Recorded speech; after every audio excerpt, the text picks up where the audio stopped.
dia, gente. Tudo Bom bom? dia. É uma alegria muito grande estar aqui. Agradeço muito o convite. Eu sou morador do Vila Bela também, para quem não me conhece. A gente mudou, a gente está em BH agora, tem aproximadamente uns 7 meses, né? Eu, a Bruna e a Aurora, mas morava aqui desde 2021.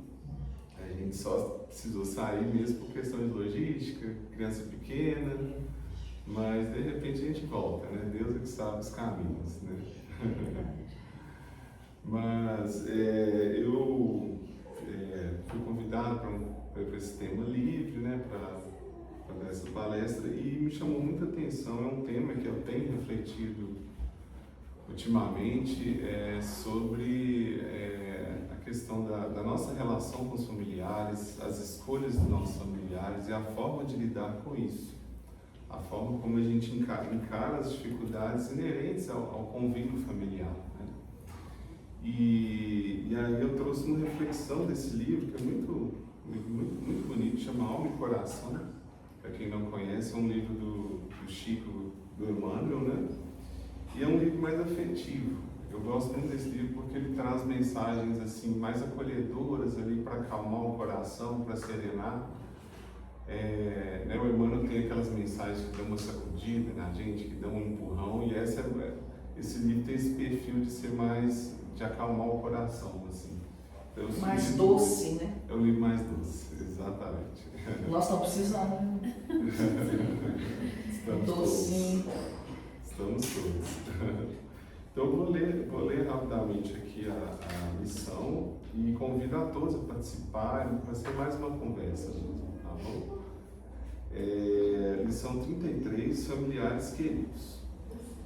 Em nos reportando a familiares queridos, observa que, da cota de tempo que já dependeste em ansiedade na existência, talvez que a maior parcela terá sido gasta com preocupações em torno deles. Pais, filhos, cônjuges, irmãos, tutelados e companheiros. Muitos dentre eles andarão em problemas, ameaçados, menos felizes, terão sofrido tentações e jazem desorientados, suportando prejuízos, e acham-se atormentados por aflição e desânimo. À vista de provas atravessadas, provavelmente evidenciam alterações de comportamento e, por vezes, haver-se-ão internado em erros e labirintos, cujos meandros obscuros levarão tempo a superar. Nesses lances críticos da existência comum, deves perguntar habitualmente a ti mesmo: que fazer para auxiliá-los? Antes de tudo, convence-te de que não será lamentando ou acusando que te farás útil, nem tampouco largando as próprias obrigações, a fim de seguir-lhes os passos, no desaconselhável tentame de arrebatá-los às lutas edificantes de que necessitam. No esforço de ajudá-los, lembremos nós mesmos quando situados em certas encruzilhadas do mundo, reconhecendo que raras vezes teremos seguido os avisos nobres com que alguém nos tenha brindado. Rememoremos as ocasiões em que teremos arquivado pareceres dignos e silenciado ante as apreensões de almas queridas, sem absolutamente deixar de lado as inclinações e propósitos que nos induziam para determinados tipos de aventura ou de ação inconveniente. Quando devas tolerar longos períodos de ausência dos seres amados, por haverem escolhido caminhos de que não possas compartilhar, recorda que eles estão procurando a realização de si próprios. Ao invés de estranheza ou censura, dá-lhes o valioso apoio de tua compreensão e de tua bênção. Podes, além disso, auxiliá-los através da oração, permanecendo em paz e amando-os sempre, na certeza de que a bondade de Deus, que te guia e te envolve e guia a todos eles também. Então, assim, é um texto, né, que nos conclama a ter essa serenidade de lidar com as dificuldades do lar, com as dificuldades da relação com os nossos entes familiares, né? E a primeira coisa que me chama a atenção desse texto é que ele fala de familiares queridos, né? E ele enfatiza estes entes próximos, estes entes do núcleo familiar, né? Da nossa família mais da nossa família biológica, da nossa família relacional, e não a família expandida, né? A gente tem na vida amigos, temos companheiros de jornada que a gente faz, né? E aqui o enfoque do Emmanuel é a família mesmo, né? Por assim dizer. Debaixo do mesmo teto. Debaixo do mesmo teto, né? E acredito que não é por acaso, né? É porque é ali que se constroem as relações mais importantes para a nossa caminhada e as mais desafiadoras também, né? Porque são entes que a gente certamente tem um passado, né?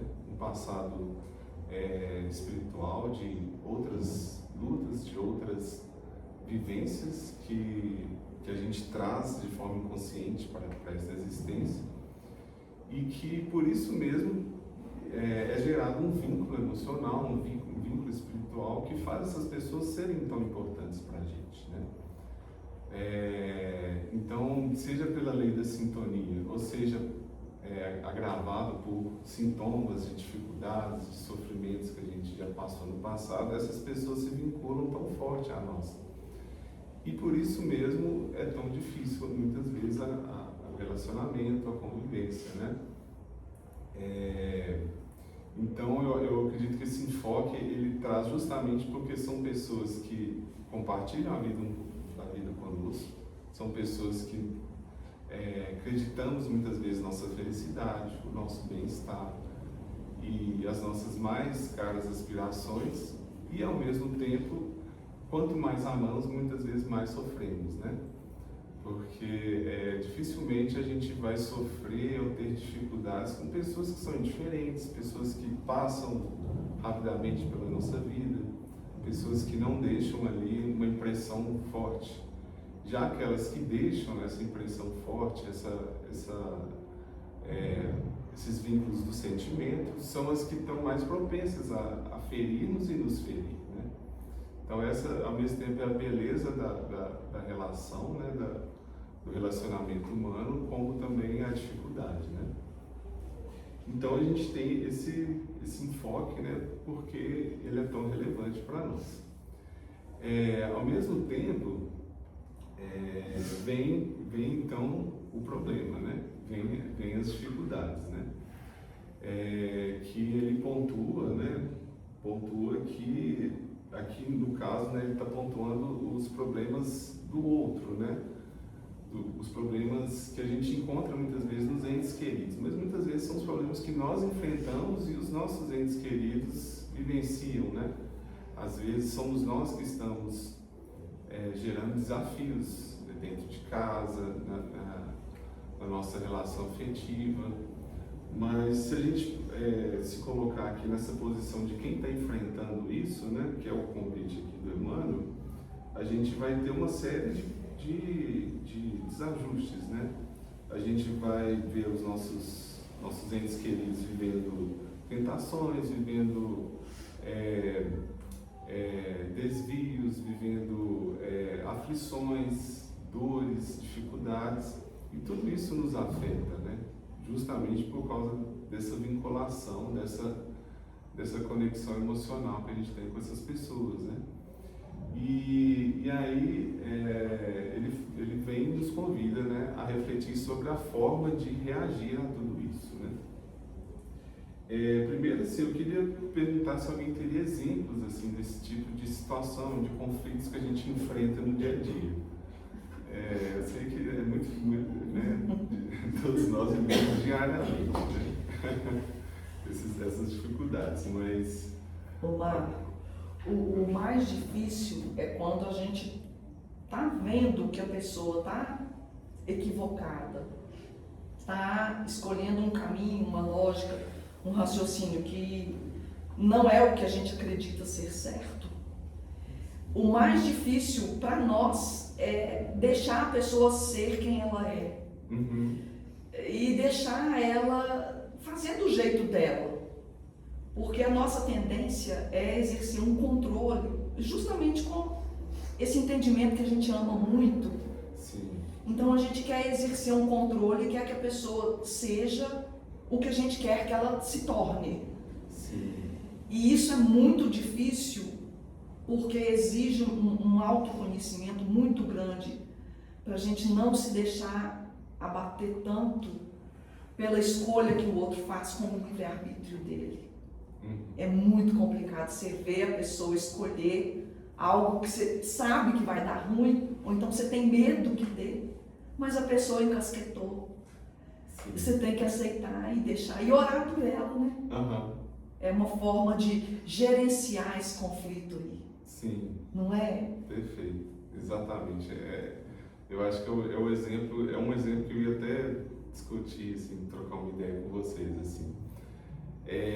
Porque a gente tem essa premissa do livre-arbítrio, né? Que os espíritos, no livro dos espíritos, deixam bem claros que uma vez que nós temos consciência, uma vez que nós temos a inteligência, nós temos a liberdade no agir, no escolher, né? Nós e os outros, né? Naturalmente. Mas à medida que a gente adquire entendimento e experiência também, né? A gente vê caminhos, a gente enxerga com mais clareza caminhos que conduzem a consequências que não são boas ou que vão inevitavelmente causar sofrimento. A gente tem essa tendência, né, natural de querer intervir, de querer falar, de querer, às vezes até impor, né, por uma postura mesmo de querer evitar que o outro sofra, né? E aí eu acho que é até bom a gente separar o papel, né? Por exemplo, quando a gente está num papel de pai, de educador, de um menor, né? Às vezes às vezes não, né? É nosso dever mesmo ter esse protagonismo em educar, em orientar, dentro, claro, né, do razoável e do que nos é possível fazer, né?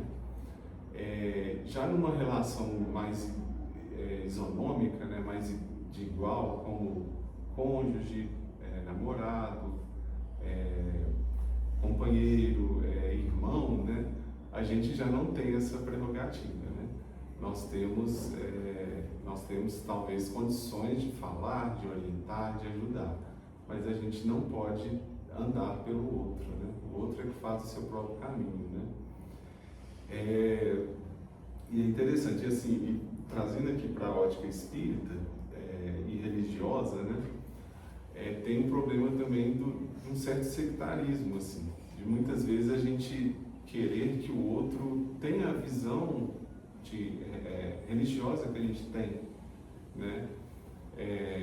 Eu já passei por isso, assim, somente quando eu estava ali mais jovem, mais empolgado no meio espírita, né? De querer que as pessoas ao meu redor, mais próximas, pensassem igual a mim. Assim, é tentador, né? Assim, você está ali empolgado, você está maravilhado com o Espiritismo e ele está te trazendo muito consolo, né? Está te ajudando a caminhar. E aí você vê pessoas muito próximas que não estão nessa vibração, nessa ideia, nesse pensamento. Você quer que a pessoa pense igual a você, né? Somente se você é inexperiente, né? Está ali começando, né? E a questão do autoconhecimento, né? Às vezes você conhece pouco de si naquela situação e pouco do outro também, né? Eu vou até dar um exemplo pessoal, assim, só mesmo para ilustrar. Mas quando eu estava, né, nessa fase, né, muito empolgado e tudo mais, eu tinha uma namorada que era um namoro à distância, né? A internet estava começando, né? Hoje isso é muito mais simples, mas ali naquela época, né? E aí, assim, era uma pessoa que eu conheci muito pouco, porque eu não tinha convivência presencialmente, né? Então, quando eu fui conhecer essa pessoa, eu vi que ela era uma pessoa muito diferente de mim. Então, assim, e aquilo foi um choque muito grande e eu quis mudar a pessoa, né? Por exemplo, ela fumava, né? Eu não fumava e ainda mais ali, tanto conhecimento que eu estava no espiritismo e as consequências dos vícios que a gente estuda, né? Então, assim, eu me tornei uma pessoa muito chata. Muito chata. Assim. Eu tenho dó dela, assim, hoje, né? Refletindo, né? Porque na época você não enxerga, né? Mas eu era insuportável, porque eu queria mudar a pessoa. Ó, você não pode fazer isso, você tem que fazer aquilo. E queria que fosse para o centro espírita, e queria que fosse igual a mim, né? E assim, e a pessoa, né, ela no caso, assim, acho, com muita maturidade, falou, não sinto o mesmo que você, não tenho as mesmas inclinações que você, então eu não vou seguir esse caminho. E não seguiu, e que bom, né? Que bom que não foi por minha causa, foi por ela mesma, né? Então, assim, mas essa experiência me mostrou, depois com o tempo, eu fui vendo assim, nossa, que erro que eu cometi, né? Porque, assim, se eu já vi que eu não tinha afinidade com ela, e tirando essas diferenças, né, não ia dar certo, não me competia querer mudar quem ela é, né? Assim, o primeiro passo era respeitá-la como ela é, né? E se a partir desse respeito surgisse uma boa convivência, um bom relacionamento e um amor, né? Isso seria o de menos, né? Essas diferenças, né? Mas...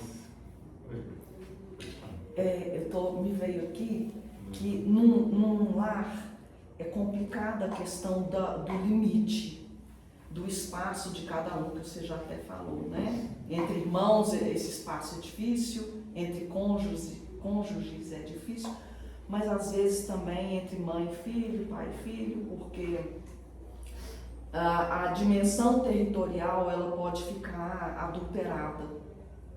Então pode ser que os limites sejam tênues e aí dá aquela mistura. A mistura ela é sempre negativa.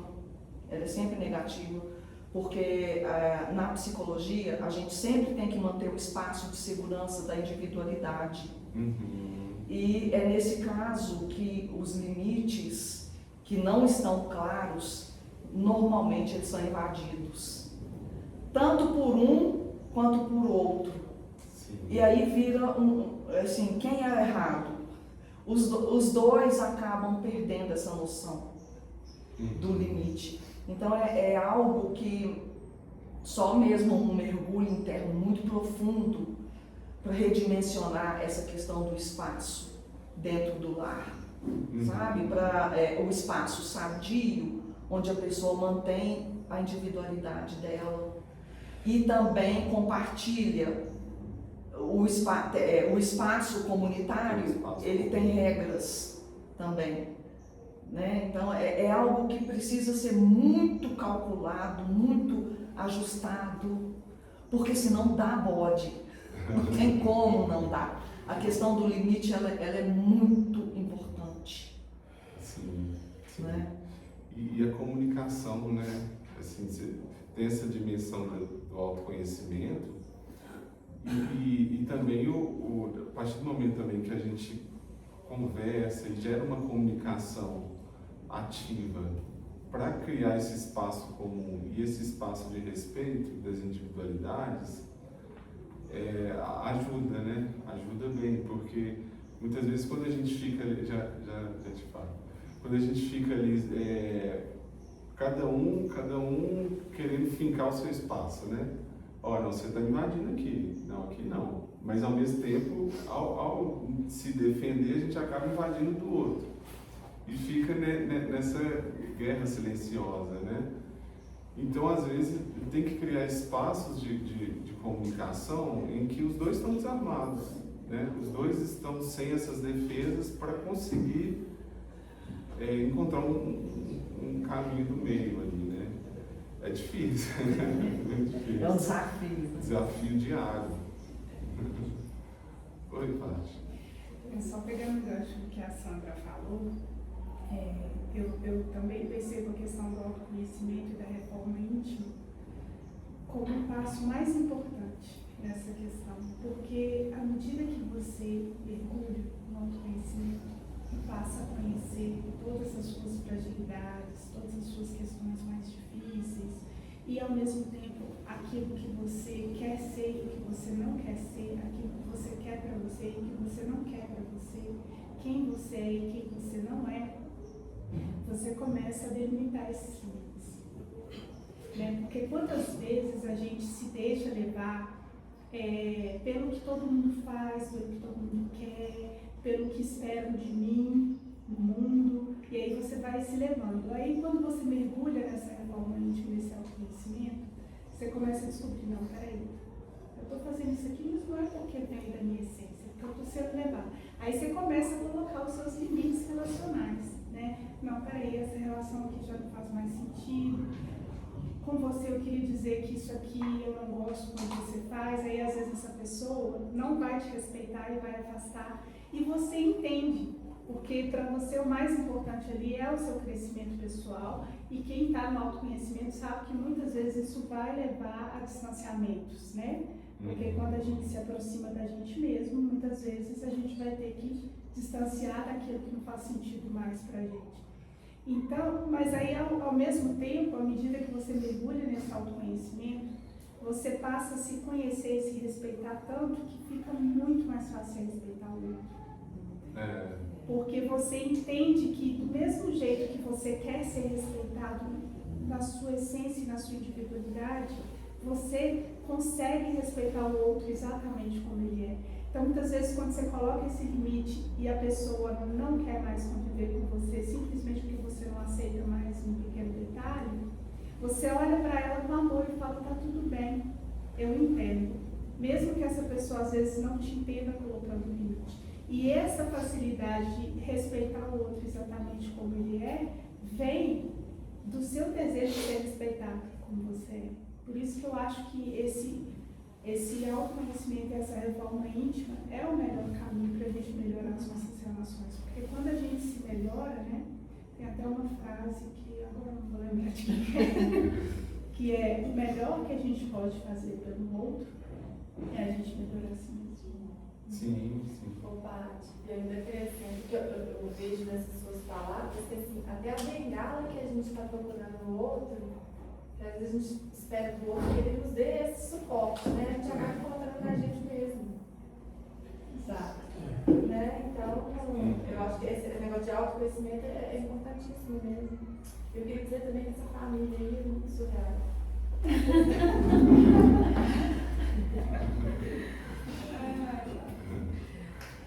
Mas, inclusive, isso, né, que você falou, né, Paty,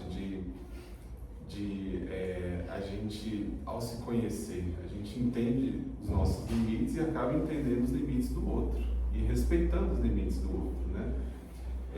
Isso também vai muito na questão principalmente se a gente pensar numa perspectiva de educação, na relação com filhos, etc., na questão do exemplo, né? Porque, embora seja uma máxima que a gente ouve muito, de que o exemplo arrasta muito mais que as palavras, isso é cientificamente comprovado, né? Quem tem filho, então, vê isso. E a ciência acontecendo assim, ó, o tempo todo, né? Mas é fato que coerência de conduta dos pais educa muito mais do que as meras palavras, né? Então, muitas vezes, aquilo no outro que nos incomoda, às vezes são aspectos que a gente nem nós está trabalhando, né? Às vezes a gente quer que o outro seja paciente. Não, você é muito impaciente. Não dá. Você é muito impaciente. Mas aí, se você parar para pensar, para reparar em si mesmo, você vai ver que você também é muito impaciente. Às vezes em questões diferentes, às vezes aquilo que é um estopim ou é uma dificuldade do outro não é sua, mas você tem outras questões. Você tem outros pontos que são ali o calcanhar de Aquiles, que vão te fazer ter dificuldade com a paciência. Então, esse autoconhecimento vai nos levar a enxergar que, peraí, eu estou exigindo do outro algo que eu ainda tenho que desenvolver muito. Então, talvez é melhor que a gente desenvolva junto, ao invés de eu querer, né, e sempre pedir do outro essa postura, né? Vou começar por mim, né? Aquilo que Jesus ensina, né? De a gente se implicar com o cisco no olho do outro sem ver a nossa trava, né? Então a questão do exemplo passa por isso. E também pela percepção do outro de que há uma mudança real dentro de nós, né? Porque se a gente também tem uma atitude farisaica, uma atitude externa de querer mostrar virtude, né? Olha, não, tal postura não é correta, olha como eu ajo. Mas às vezes a gente está criando um verniz para querer que o outro mude, né? Sem que aquilo seja uma mudança real dentro da gente. Então, com certeza, a tendência é que o outro se espelhe em nós se a gente tiver transformações reais, né? Transformações verdadeiras. E também ele vai mudar se ele quiser. A gente tem que ter essa aceitação, essa compreensão de que, por mais que a gente seja um exemplo em algo, ou que a gente tenha uma mudança real em algo, a escolha entre nos acompanhar ou agir em sintonia com aquilo é sempre do outro, né? É uma máxima, né, de que ninguém é capaz de mudar ninguém. E é verdade, né? Ninguém consegue mudar ninguém, porque a gente sempre cai no livre-arbítrio, né?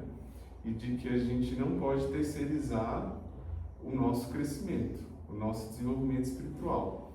Então, da mesma forma que a gente faz as nossas escolhas e a gente busca se promover espiritualmente, o outro tem que fazer essa escolha. O outro tem que buscar o seu caminho. Porque se a gente não está terceirizando o nosso crescimento, o outro também não deve, né? O outro também não vai.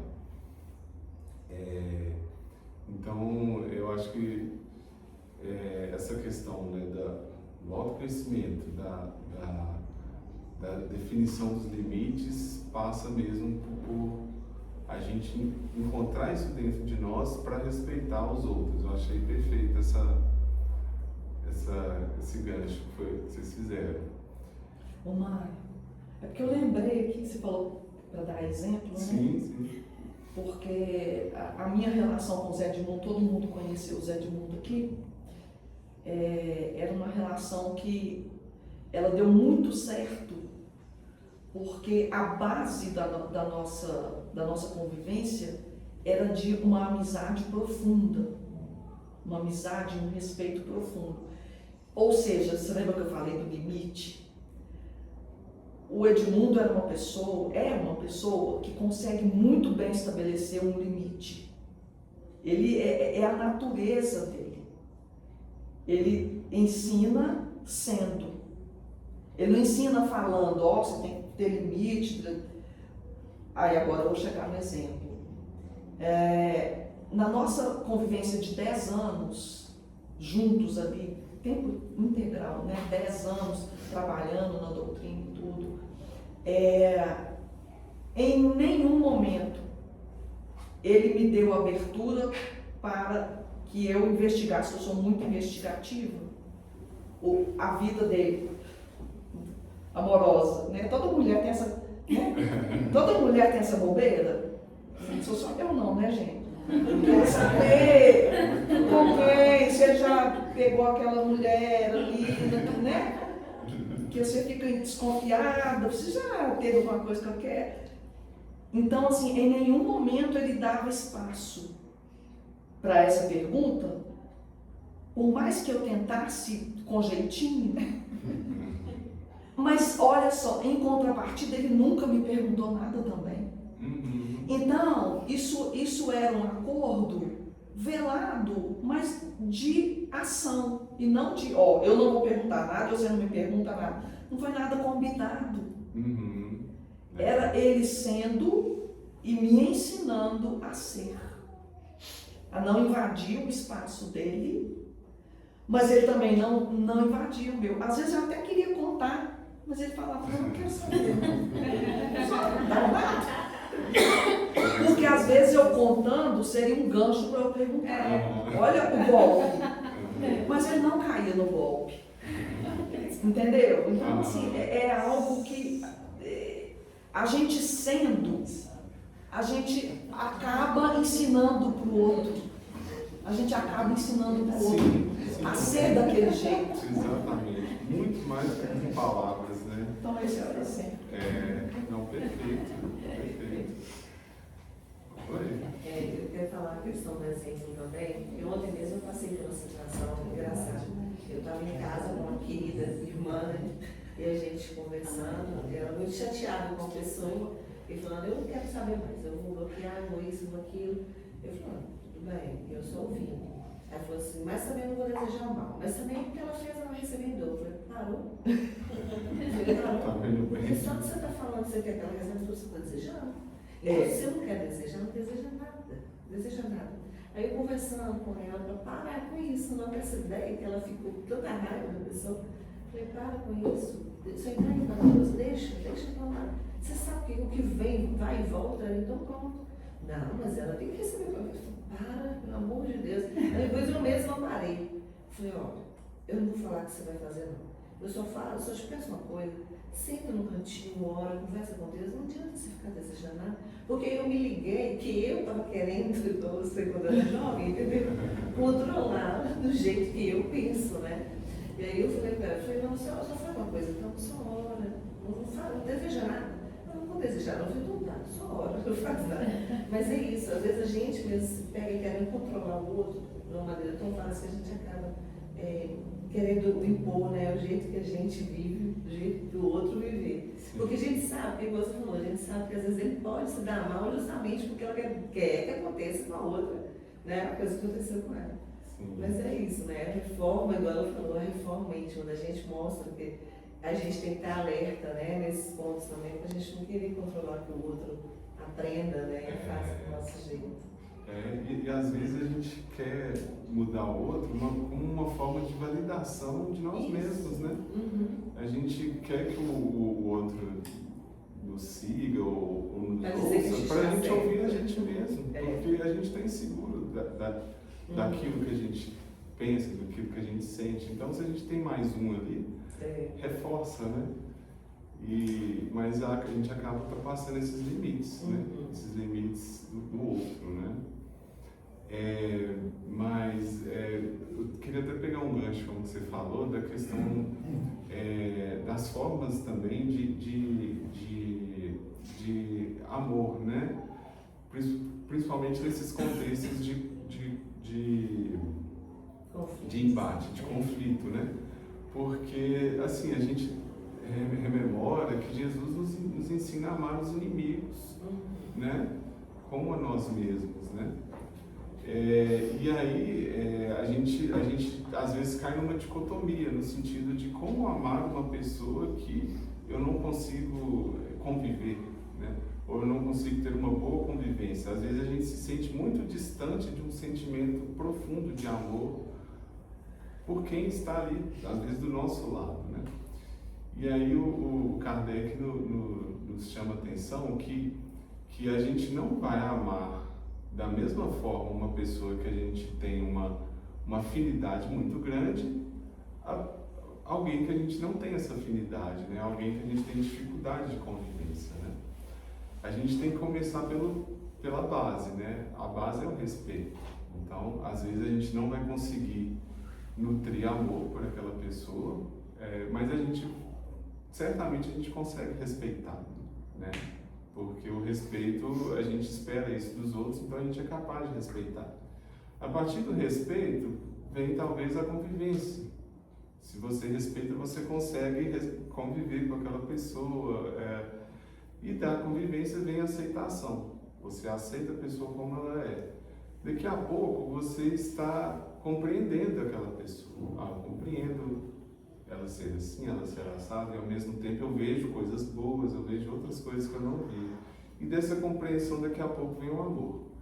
E isso é um processo, né?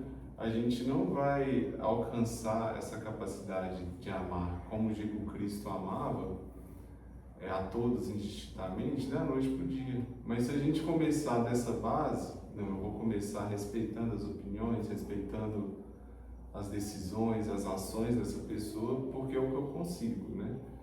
E às vezes até para isso é difícil, né? Até para isso a gente tem que rezar e pedir a Deus ajuda. É o tal negócio, a gente começa a amar pelo comportamento primeiro. Uhum. Depois, quando a gente vai aprendendo a se comportar amorosamente, a gente acaba ativando o sentimento. O sentimento vem depois. Sim. Começa com o amor-comportamento. Uhum. Depois vem o amor-sentimento. Sim. Esse é o nosso estágio. A gente ainda está tentando alcançar o amor-sentimento. Sim. E é interessante que isso tem uma explicação até científica, assim, neurológica, né? A nossa mente, ela não, ela dá o mesmo valor ao real, ao imaginado. Então assim, se a gente imaginar uma memória, o nosso cérebro interpreta que aquela memória é real.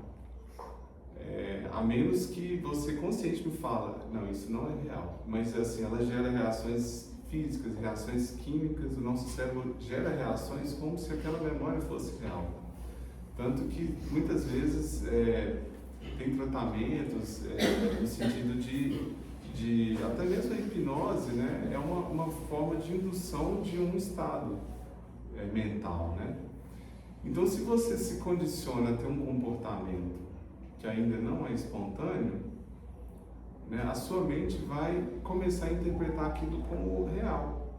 Daqui a pouco se torna real, né? Pelo menos como um recurso, né? Um recurso para a gente alcançar, né?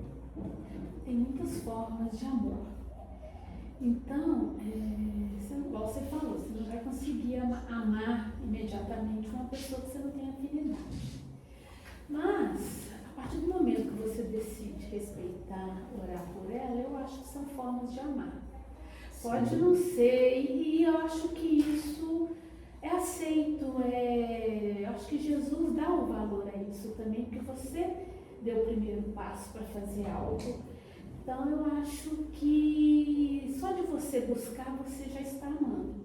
Pode transformar num amor, igual você ama você mesmo, igual você ama um familiar? Não. Mas é um amor. Sim. Né? Então, eu acho que tem é uma várias manifestação formas. de amor. Concordo plenamente. É igual o óvulo da viúva, né? Aquela pequena contribuição dela teve muito mais valor porque era o que ela nem tinha, né? Às vezes a gente oferecer esse primeiro passo do respeito, do orar pelo outro, de querer uma reconciliação, você está dando o que você nem tem. Porque você ainda não consegue, você ainda não perdoou aquela pessoa. O nosso culto no lar. Foi. Exato. Então, com certeza, tem muito valor, né? Às vezes, muito mais daquele que é muito fácil, muito mais fácil amar os amigos, né?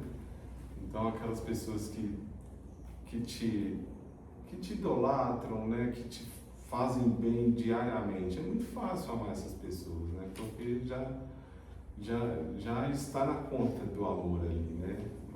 Se a gente recebe coisas boas, naturalmente a gente nutre sentimentos bons. O difícil é aquela pessoa que mexe com os nossos sentimentos, né? Que a gente tem dificuldade mesmo de amar, né? Com certeza. E pegando carona no que ela falou também, a gente tem na psicologia, tem até um livro que fala sobre a linguagem do amor, né? Então, muitas vezes, ali num grupo familiar, tem pessoas que têm linguagens de amor diferentes uma das outras. Às vezes, a linguagem do amor de um é serviço, a linguagem do amor do outro é tempo de qualidade. A do outro fica sendo a expressão, falar. E, por exemplo, a do outro é toque. sim. E aí, se um não compreende a linguagem do outro, vira um sentimento de que ninguém ama ninguém ali. Se a gente for fazer uma ausculta de cada um individualmente, como que ele ama, provavelmente a gente vai encontrar uma maneira daquilo funcionar, levando em conta a forma que cada um recebe e doa amor. Se isso ficasse claro entre os conviventes, né, daquele lar. E às vezes o que vai esclarecer isso é o diálogo, né? Às vezes ter aquele ponto de contato em que se compreende que o outro está sim manifestando amor, só que você não está percebendo. Porque ele está manifestando de uma forma que você não enxergava como manifestação, né? Como serviço, o toque, as palavras, né? Por exemplo, para algumas pessoas não veem tanto sentido em declarações de amor. São palavras, né? Mas às vezes é a forma que aquela pessoa tem de demonstrar, né? Sim, realmente. Minha sogra, ela era uma pessoa muito dura, mas eu acho que a forma que ela achou para poder demonstrar o amor dela à família foi o cozinhar. Então, a comida dela era a comida mais gostosa que eu já comi na minha vida. Então, ali ela colocava todo o amor que ela não conseguia expressar. Então, era lindo. Só que não é todo mundo que vê, acha que é uma obrigação. E quem está de regime também precisa. Aí não vai receber amor. Mas aí você tem que ter olhos para ver tudo. Tem que ter olhos para ver. Exatamente. Bom, e aí sobre, já vindo aqui para o final, gente, pensando, né, nessas estratégias de como encarar essas dificuldades, né? O primeiro ponto de apoio que a gente tem é a oração, né? Sem dúvida, porque a oração vai nos dar forças e suporte para suportar as dificuldades, ao mesmo tempo que vai servir como estímulo ao perdão, o estímulo ao querer o bem do outro e pelo próprio benefício de a oração em favor daquela outra pessoa, né? Que a gente sabe que a intenção direcionada com vontade tem o poder de contribuir, de ajudar, né? E o Divaldo também, quando ele fala sobre esse tema, ele sempre reforça muito a importância do culto no lar, porque e eu acho interessante a gente falar do culto no lar como inclusive uma oportunidade de a gente fazer essa comunicação mais franca, né? Não ser apenas um momento de prece, ou assim, com certeza ser um momento de prece, mas além disso, né? Não só. Ser um momento em que a gente consegue conversar. Aproximação, sem essas defesas, sem essa crosta que às vezes impede de a gente acessar o outro e de permitir que o outro acesse a gente, né? Então, às vezes, ali naquele momento, a gente consegue ser franco, a gente consegue falar dos problemas reais, dos sentimentos, das dificuldades, e isso melhora muito, né, o clima doméstico, a relação, né? E por mais que às vezes a gente tenha dificuldade de disciplina no culto no lar, se a gente pensar e também propor isso para os nossos familiares, como a gente tirar 30 minutos, 1 hora por semana para pensar em Jesus, para conversar sobre Jesus e ter essa conversa franca, às vezes é uma forma de conseguir, né? De conseguir que todos estejam ali, né? 30 minutos é pouco. Se a gente for sincero pra gente mesmo, 30 minutos, 1 hora a gente consegue, né? Com tantas coisas que a gente dá um jeito de encaixar, a gente consegue encaixar isso também. Abrir o coração, né, na hora que você está fazendo o culto, se abrir. E também é uma forma de você se autoanalisar. Sim. Né? Eu acho que é um momento para isso, porque estão todos ali entregue aquele momento de bênção, de luz. Então eu acho que você consegue fazer isso. E fazer isso você consegue até corrigir, acertar coisas aí do seu dia a dia que você pode melhorar ou deixar de fazer ou passar a fazer, não sei, alguma coisa desse tipo. Então é importante ter. E lembrar que é um momento que você vai estar tendo um pai espiritual, né? Então toda Também. essa conversa vai ser mediada com o pai espiritual, toda essa autoanálise vai ser inspirada. Então é um momento que ele é muito especial. Exatamente. Eu lembrei aqui de uma amiga minha, de muitos anos, ela é nutricionista e tem uma visão de vida assim, muito espiritualista. Ela estava me explicando, dando todos os pormenores do benefício, que eu não vou explicar aqui, porque é muita coisa, mas de comerem juntos. É um horário que a família tem, porque a comida, ela vai despertando outros sentimentos, assim, bem atávicos lá do nosso passado, de interação, de integração, de fortalecimento, de vínculo. E aí eu me lembro que o Zé Edmundo tem falado nele sempre, óbvio, ele fazia questão da gente comer juntos. Mesmo quando eu não estava com fome, eu lembro várias vezes que a comida estava pronta, não pode comer que eu como depois, não, eu vou te esperar. Legal. Porque era um momento que a gente tinha para conversar, eu e a Tânia, a gente tem café com a Mames, né? Todo dia. Café com a Mames, que a gente comenta sobre tudo, todos os assuntos da vida. Com o Edmundo também, a gente comentava, cada refeição era um tema que vinha à tona, incrível como isso acontece. Então, assim, fica como também uma reflexão para cada lar, colocar isso como um combinado, vamos falar assim, né? Um combinado de comerem juntos. Ultimamente, com Todo mundo esse sentar na muito mesa, medo, né? Todo mundo sentar na As mesa refeições. juntos. E não cada um no horário, cada um de um jeito, cada um isolado. Assistir televisão. Celular, todo mundo assim. Proibido. Sendo proibido celular nessa hora, né? Deixa eu só falar rapidamente, saiu um estudo recente de um pediatra mostrando a repercussão das refeições em família para as crianças e adolescentes na questão da saúde mental.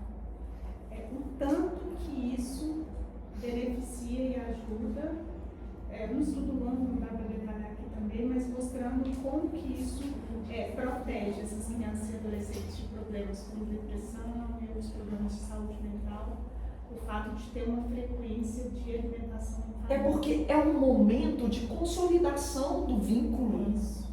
Segurança, né, É familiar? um momento de consolidação do vínculo. É um momento que você para no seu dia para comer, e aí é como se você estivesse relaxando, entregue aquele momento, então surge E essa todo conversa. mundo junto ali, estamos juntos, né? Nessa jornada de viver, de nutrir. Sim. Eu acho que é importante para os pais, né, serem os protagonistas, né? Porque cabe a eles, né? Criar que seja uma vez por dia, né? Já que existe tantas Cada um tem um horário, né? as divergências de horários, né? Cabe aos pais aí estar pensando nisso, quer dizer, pelo menos uma vez por dia, que horário que essa família vai estar reunida. É legal. Eu vou dar um exemplo, que eu sou gaúcha, e no Rio Grande do Sul a gente tem uma tradição que é muito forte e passa de geração em geração, que é isso aqui. Né? Então isso aqui é muito legal, porque tipo assim, as pessoas, até o horário de comércio, o comércio fecha ao meio-dia. Fecha ao meio-dia, vai todo mundo para casa, almoça, Tem e ata a 1h30. Tem Então, acesso. né? Então tem essa cultura. A tardinha fecha às 6 horas, 6 e pouco, o comércio vai todo mundo para casa, porque é a hora da família sentar e conversar e juntar e tomar chimarrão lá. Depois cada um vai fazer suas coisas, né? Então é a hora do É a hora do chimarrão, é a hora da conversa, é a hora da reunião. Então isso é muito bacana. Então isso passa de geração em geração, e é muito legal isso. Que é o momento da reunião de família. Às vezes não dá, tem o almoço também, tem as refeições também. No Rio Grande do Sul isso é muito, muito forte. Dificilmente alguém faz uma refeição sozinho. Sabe, se eu nasci assim, isso é de lá, isso é a tradição, então é uma coisa muito forte nossa. Dificilmente alguém vai, claro, faz um lanche, faz uma coisa, mas assim, não se perde. Pelo menos uma vez ao dia. Ah, sim, com certeza, com certeza. São tradições que Então, a gente consegue. é uma coisa muito Se não bacana. existem na nossa família, a gente consegue criar. A gente pode tentar. Mas seja, mas assim, capital, mas também é, assim, talvez seja mais fácil isso em cidades menores. Ah, com certeza. Né? Porque a capital também, essa correria doida, isso aí já dificulta bastante, né? Talvez seja mas a cultura da hora do chimarrão ali, eu acho que é meio que geral lá. Que legal, muito bom. Tá certo. Ô, gente, um comentário, uma dúvida, alguma coisa? Podemos encerrar? Está todo mundo bem reflexivo, né? Todo mundo refletindo. E a gente é importante também, eu acho, viu, Mar? A gente pensar na nossa responsabilidade ali no núcleo. Porque a nossa tendência como dizem os filósofos, né? O inferno é o outro. Sim. A gente joga a responsabilidade no outro. E no que a gente faz isso, como ele disse, né, do cisco no olho do outro e a trava no nosso, no que a gente faz isso, a gente não consegue fazer um mergulho dentro de nós, a gente não consegue ter consciência do que a gente pode fazer para melhorar aquilo que está acontecendo. Quando a gente joga a culpa no outro, a gente já encerrou a nossa capacidade de agir. E quando a gente sai desse lugar de culpar o outro, a gente começa a uma engrenagem interna de autoconhecimento e consciência. Porque sempre a gente pode fazer algo para melhorar. Sim. A gente tem que começar por nós, né? Porque se a gente for esperar que o outro tenha uma postura diferente, que o outro se abra, o outro vai estar pensando da mesma forma, né? Provavelmente, né? Então, se a gente encerra essa divisão, né? Se a gente desfaz esse muro, a gente permite que as coisas mudem, que o diálogo aconteça, que a relação se transforme, né? Agora, se ficar cada um em seu muro, a gente vai ter 2 muros para vencer, né? Ao invés de um. É interessante como é que a doutrina espírita nos chama essa responsabilidade, né? A responsabilidade de entender o outro, de saber o tempo do outro, mas também de manter ali uma energia que propicie o desenvolvimento do outro, né? Então, é o respeito e essa energia que a gente tem essa responsabilidade de manter. E aí eu acho que não é só em casa, né? Vamos pensar na nossa casa, mas vamos pensar aqui na casa também, né? Acaba que aqui também é uma família. Casa, existe uma família. E como é importante a gente entender que cada um aí está no seu tempo de desenvolvimento, no seu tempo, na sua caminhada, mas como que cada um tem aqui uma responsabilidade também, né? De manter essa casa harmônica, né? De manter aí esse pensamento e essa caminhada também, que a casa também caminha, né? A casa também evolui, né? E a responsabilidade de cada um que deu. Com certeza. Então é isso, gente. Obrigado. Nossa, que mais uma vez. agradecemos. Obrigada.